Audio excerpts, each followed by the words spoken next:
Hello students, आज के video में हम बात करेंगे आपका हाफ ईयरली एग्ज़ाम यानी अर्धवार्षिक परीक्षा 2025-26 के लिए, जिसमें कि जो सब्जेक्ट है क्लास 10th मैथ्स का।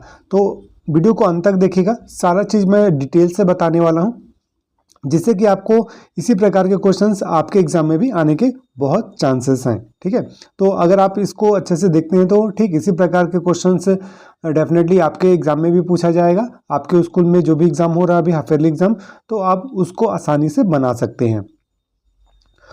इसमें सारे इंपॉर्टेंट क्वेश्चंस हैं, जो कि एक स्कूल का ही एक पेपर है ये, है ना। तो आप देख सकते हैं यहाँ पास।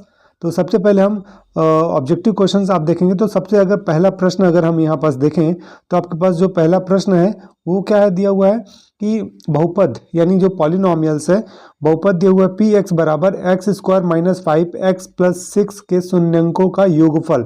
तो शून्यकों का योगफल जो होता है वो आपको मालूम होगा कि -b/a होता है, ये इसका फॉर्मूला। ठीक है, तो b की वैल्यू कितनी है यहाँ पास, b इज इक्वल टू यहाँ -5 दिया हुआ है प्रश्न में, है ना। यानी ये जो बहुपद दिया हुआ है उससे आप a, b और c का मान निकाल सकते हैं। a का मान यहाँ पास कितना दिया हुआ है, 1 दिया हुआ है। ठीक है, तो इस फॉर्मूले में अगर रखेंगे तो माइनस, फिर ब्रैकेट यूज करिएगा, -5/1 कर देंगे। ठीक है, तो जब 1 कर देंगे तो क्या मिलेगा आपको, यहाँ पास आपको मिलेगा माइनस माइनस प्लस हो जाएगा, यहाँ पास मिलेगा 5 मिलेगा। ठीक, तो ऑप्शन नंबर इसका सी करेक्ट आंसर हो जाएगा। ठीक है, नेक्स्ट अब अगले प्रश्न की तरफ बढ़ते हैं। नेक्स्ट अब अगला प्रश्न है आपके पास, पॉइंट दिया हुआ है 5, -5 और 2, है ना। -5 और 2 किस चतुर्थांश में है, तो देखिए -5 और 2 ये किस में होगा, तृतीय चतुर्थांश में होगा। इससे रिलेट कर तो एक न एक क्वेश्चन आता है निर्देशांक ज्यामिति का, यानी जो चतुर्थांश यानी क्वाड्रेंट वाले जो क्वेश्चन है वो एक न एक पूछा जाता है। तो उसके लिए मैं डिटेल बता दे रहा हूँ, इससे रिलेटेड अगर किसी भी प्रकार का क्वेश्चन आता है तो आप आसानी से उसको बना सकते हैं। देखिए, सबसे पहले आपके पास ये एक वाई अक्ष हो गया और ये एक एक्स अक्ष हो गया। ठीक है, एक्स और एक्स डेज कैसे कैसे प्रश्न आते हैं वो मैं सारे आपको इसमें इसके माध्यम से बता दे रहा हूँ। ये y और y डैश और यहाँ x डैश। ठीक है, तो इस प्रकार से सबसे पहला प्रश्न कभी कभी ऐसा आ जाता है कि जो दोनों अक्ष हैं एक दूसरे के क्या होते हैं, परपेंडिकुलर होते हैं, मतलब म्यूचुअली परपेंडिकुलर होते हैं। इट मीन्स जो है परस्पर लंबवत होते हैं ना। प्रश्न ऐसा भी आता है कि x और y अक्ष यानी दोनों क्या होंगे, आपस में परस्पर लंबवत होते हैं। एक प्रश्न ये आ गया। इसके जो 4 चतुर्थांश हैं, फर्स्ट, सेकंड और थर्ड और फोर्थ। ठीक है, और ये वाला यहाँ पास जो पॉइंट होगा ना, यहाँ पास राइट, ये होगा मूल बिंदु, ओरिजिन पॉइंट बोलते हैं। तो प्रश्न आता है कि मूल बिंदु के निर्देशांक तो कितना होता है, 0 और 0 होता है। याद रखिएगा हमेशा, मूल बिंदु का निर्देशांक 0 और 0, ओरिजिन पॉइंट कोऑर्डिनेट होता है 0 0। अब बात करते हैं फर्स्ट क्वाड्रेंट का। तो पहले चतुर्थांश में जो दोनों मान होता है वो क्या होता है, एक्स और वाई के लिए ये पॉजिटिव होता है ना, यानी प्लस और प्लस होता है। यानी कहने का मतलब अगर 3 और 2 अगर ऐसा कोई संख्या दिया हुआ है या कुछ भी दिया हुआ है लेकिन दोनों अगर प्लस हैं तो वो फर्स्ट क्वाड्रेंट यानी पहले चतुर्थांश में होंगे। अगर मान लीजिए यही अगर मान लीजिए -3 और ये 2 दे दिया जाए तो ये कौन से चतुर्थांश में होंगे, द्वितीय चतुर्थांश में होंगे। अगर दोनों का मान x और y दोनों का मान अगर नेगेटिव है यानी -3 और -2 दिया हुआ है ऐसा, तो ये तृतीय चतुर्थांश में होगा। और अगर पहला वाला प्लस में है, पहला वाला मान यानी x का मान 3 है और इसका मान -2 है, तो ये किस में होगा, फोर्थ क्वाड्रेंट में हो जाएगा। ठीक है, तो इस प्रकार से ऐसे प्रश्न एक न एक जरूर पूछा जाता है। इसके अलावा एक प्रश्न ये भी पूछा जाता है कि आपके पास 2 अक्ष हैं, जैसे कि x अक्ष और y अक्ष। ठीक है, तो कभी कभी प्रश्न ये पूछा जाता है x अक्ष पर y, है ना। x अक्ष को क्या बोलेंगे, भुज बोलेंगे, और y को कोटि बोलते हैं, राइट। तो x अक्ष पर y का निर्देशांक क्या होता है, 0 होता है। और ठीक उसी प्रकार से y अक्ष पर x का निर्देशांक कितना होता है, 0, right. y coordinate on x axis 0 and x coordinate on y axis 0। ठीक है, ये चीज आप याद रखिएगा। एक अक्ष का दूसरे अक्ष पर निर्देशांक क्या होता है, कोऑर्डिनेट पॉइंट क्या होता है, 0 होता है। अब अगले प्रश्न की यानी 1 नंबर के प्रश्न इसी प्रकार से बनते हैं। यहाँ से अगले प्रश्न की तरफ बढ़ते हैं हम। अगला प्रश्न है आपके पास क्वेश्चन नंबर 3 है। कि एक सीरीज दिया हुआ है, श्रेणी दिया हुआ है 5, 11 और 17 यानी 5, 11, 17, 23 का कॉमन डिफरेंस सार्वंतर बोला गया है। तो कॉमन डिफरेंस निकालने का जो फॉर्मूला है, सेकेंड टर्म में फर्स्ट टर्म को माइनस करते हैं। तो सेकेंड टर्म यहाँ दिया हुआ है 11 और फर्स्ट टर्म दिया हुआ है 5, तो 11 में 5 को माइनस कर दीजिए, कितना आ जाएगा 6। ऑप्शन नंबर अगर आप देखेंगे तो डी करेक्ट आंसर होगा इसका। अगला प्रश्न देखिए, रेशियो में दिया हुआ, प्रोपोर्शन दिया हुआ है, एक्स की वैल्यू निकालनी है। तो 8/8 रेशियो 14 दिया हुआ है और प्रोपोर्शन यानी समानुपात एक्स अनुपात 28 दिया हुआ है।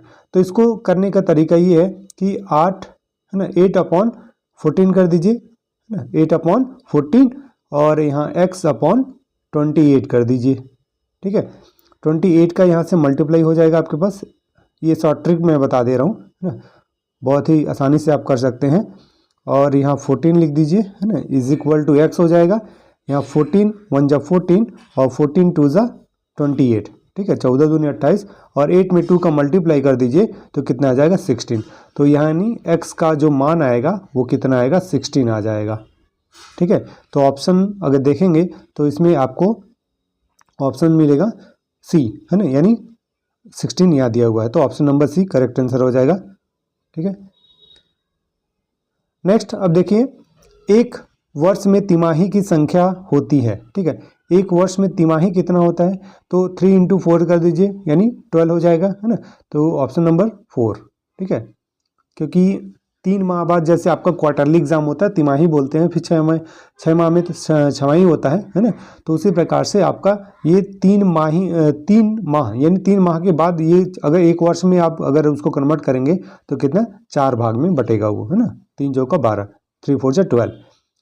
अगला प्रश्न देखिए, पॉलिनोमियल पूछा गया है, बहुपद के मूलों का गुणनफल पूछा गया है, प्रोडक्ट पूछा गया है। ठीक है, zeros of product of zeros यहाँ पास।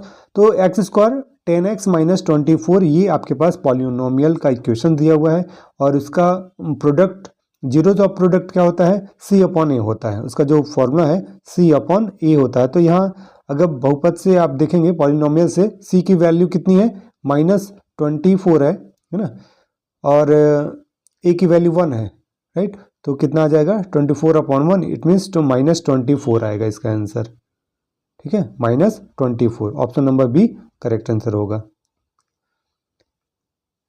नेक्स्ट क्वेश्चन देखिए, आप दिया हुआ है sin θ = 1 दिया हुआ है, थीटा की वैल्यू निकालनी है।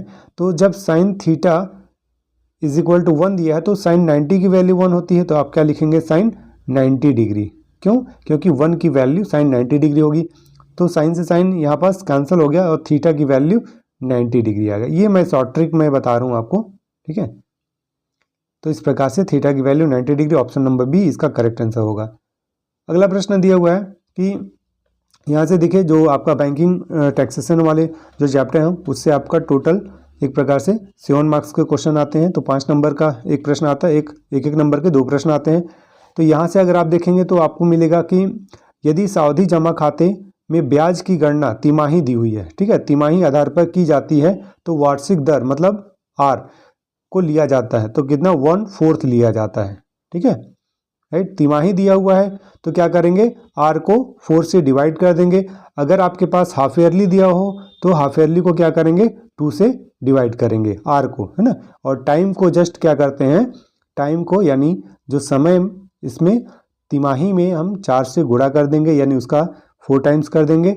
और यहाँ ये छमाही में हाफ ईयरली के लिए क्या किया जाता है, वहाँ 2 टाइम कर दिया जाता है। टाइम की बात कर रहे हैं, ठीक है। और आर को 2 से डिवाइड करते हैं छमाही में, और आर को यानी जो दर दिया हुआ प्रतिशत दिया हुआ है उसको तिमाही में 4 से डिवाइड कर दिया जाता है। ठीक है, तो 1/4 हो जाएगा इसका करेक्ट आंसर। अब अगला क्वेश्चन देख लीजिए। नेक्स्ट क्वेश्चन है, सरल रेखा y = 4/x plus 4/5x plus 3/5 की ढाल क्या होगी। ठीक है, तो ढाल का जो फॉर्मूला है आपके पास y = mx + c, ठीक है, तो वहाँ से आप आसानी से निकाल सकते हैं। ठीक है, तो y = mx, एक तो ये भी होता है, ठीक है, और एक होता है क्या y2, एक ये भी होगा फॉर्मूला y2 - y1/x2 - x1। ठीक है, ये दो अलग अलग फॉर्म में है, दोनों के लिए अलग अलग हम यूज़ करते हैं। तो चलिए देखते हैं क्या यूज़ करना है इसमें। तो इसका हम फॉर्मूला यूज़ कर लेंगे y is equal to M X plus C, M X plus C. तो यहाँ पास हम अब इसी इक्वेशन से तुलना कर देंगे। तो यहाँ पास अगर देखेंगे तो m की जो वैल्यू है वो कितना दिया हुआ है, -4/5 दिया हुआ है। ठीक है, x, ठीक है, केवल m की वैल्यू निकालेंगे यहाँ से।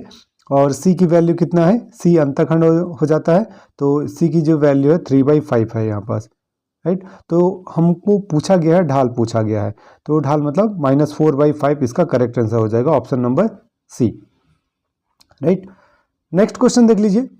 अगला प्रश्न है कि निम्न में से कौन सा बिंदु अक्ष में स्थित है। ठीक है, एक्स अक्ष, यहाँ पास लिखा हुआ है एक्स अक्ष में स्थित है।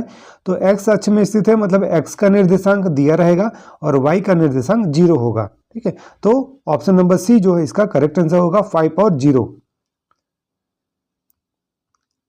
अब अगला प्रश्न देख लीजिए। आपके पास प्रश्न दिया हुआ है, दो सम संख्याओं का योग सदैव होता है। तो दो सम संख्याओं का योग सदैव सम संख्या होगा। ठीक है, ध्यान रखिएगा। यानी मान लीजिए 2 + 2 अगर करते हैं तो कितना आएगा, 4 आएगा। ठीक है, और विषम संख्याओं का योग भी क्या होता है, सम संख्या ही होता है। अब अगला प्रश्न दिया हुआ है, भाज्य बराबर भाजक गुणे, यहाँ बस तो भागफल हो जाएगा। ठीक है, भागफल प्लस शेषफल होगा। जिस राशि पर, नेक्स्ट अगला प्रश्न देखिए, जिस राशि पर ब्याज की गणना की जाती है उसे क्या कहते हैं। तो कौन सी राशि, मतलब जिस राशि पर ब्याज की गणना की जाती है वो क्या होगा आपके पास, एक प्रकार से, ठीक है, मतलब प्रिंसिपल वैल्यू। नेक्स्ट है वृत्त की सबसे बड़ी जीवा, है ना। एक जो सर्कल है, वृत्त है, इसका केंद्र है, वृत्त की सबसे बड़ी जीवा को क्या कहेंगे, व्यास कहेंगे, डी से दर्शाते हैं उसको। अगला प्रश्न दिया हुआ है 2 cos 80 degree, 2 cos 80 degree upon sine 10 degree दिया हुआ है, इसका वैल्यू बताना है।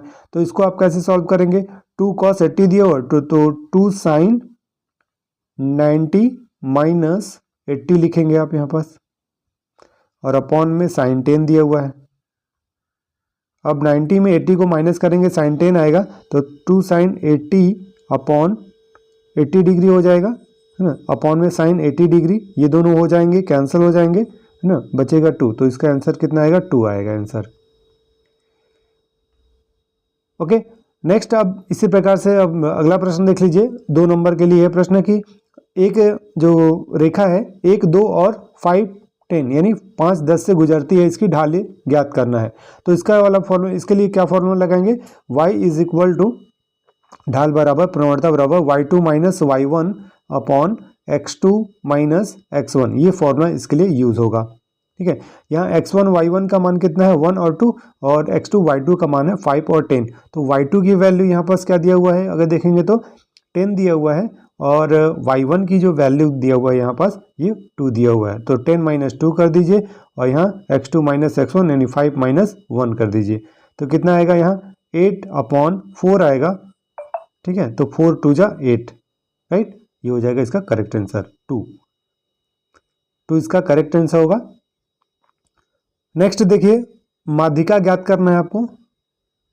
अब अगला प्रश्न दिया हुआ है माध्यिका के लिए दिया हुआ है। तो माध्यिका देखिए कितना है, 25, 23, 45 आंकड़े दिए हुए हैं, 40 और 42 और 38, 32 दिया हुआ है। यानी 1 2 3 4 5 6 7, यानी n की वैल्यू कितनी है आपके पास, 7 है, जो कि ऑड है यानी विषम संख्या है। तो इसका जो फॉर्मूला यूज करेंगे, माध्यिका बराबर n+1/2, n+1/2। ठीक है, इसको आप निकाल दीजिए, 7 + 1 8, 2 से डिवाइड करेंगे 4 आएगा। तो इसको 4 वाला टर्म आप लिख लीजिएगा। पहले इसको क्या करेंगे, आप इसको इंक्रीजिंग ऑर्डर में लिखेंगे, है ना, यानी छोटे से बड़ा लिखेंगे। पहले सबसे पहले स्मॉलर डिजिट, देन स्मॉलर, फिर उसके बाद उससे बड़ी डिजिट, फिर उसके बाद देखिएगा 4 नंबर पे कौन सा टर्म आता है वो उसका आंसर हो जाएगा। ठीक है, नेक्स्ट देख लीजिए। नेक्स्ट आता है आपके पास समांतर श्रेणी का 10वां पद निकालना है। समांतर श्रेणी के लिए दिया हुआ है। तो समांतर श्रेणी का जो फॉर्मूला होता है an बराबर a + n-1 इंटू डी, है ना, n-1 इंटू डी, जहाँ a फर्स्ट टर्म होता है, n 10 दिया हुआ है यहाँ पास क्वेश्चन में, और d निकाल लेंगे आप 13 में, 10 को माइनस करेंगे तो 3 आ जाएगा। नेक्स्ट अगला प्रश्न दिया हुआ है, वर्ग समीकरण के मूलों की प्रकृति बताना है। तो आपके पास 3 इसके लिए कंडीशन होते हैं। एक होता है d = 0, है ना, मूल जब बराबर दिए हो, है ना, और इसके बाद एक होता है डी इज ग्रेटर देन 0 और एक होता है डी इज लेस देन 0। ठीक है, तो इसी प्रकार से विविक्ता का जो फॉर्मूला होता है D is equal to B square minus 4ac, ये आप इस फॉर्मूले से आप निकाल सकते हैं। अगला प्रश्न दिया हुआ है एक्स का मान निकालने के लिए, ऊपर जो मैंने बताया उसी प्रकार से आपको करना है। तो इस प्रकार से देखिए आपके पास ये जो मान दिया हुआ है ये भी ट्रिग्नोमेट्री का क्वेश्चन ही है ना। और फिर इधर से आपके पास सरल रेखा का समीकरण ज्ञात करना है जिसकी प्रवणता दी हुई है, रेखा का बिंदु दिया हुआ है। फिर सिद्ध कीजिए कि बहुपद ये इतने को यानी x-1 से भाग देने पर शेषफल 0 होगा, आपको भाग करना है यहाँ पास। अगला प्रश्न है दो क्रमागत प्राकृतिक संख्याओं के वर्गों का योग 85 है, संख्याएं ज्ञात करना है। फिर के किस मान के लिए समीकरण का जो निकाय है वो अद्वितीय हल होगा और कोई भी हल नहीं है।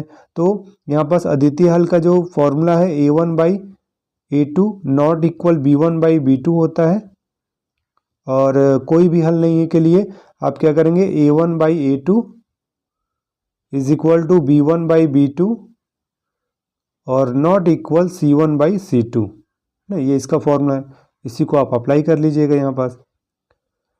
अगले प्रश्न में देखिए एक समांतर श्रेणी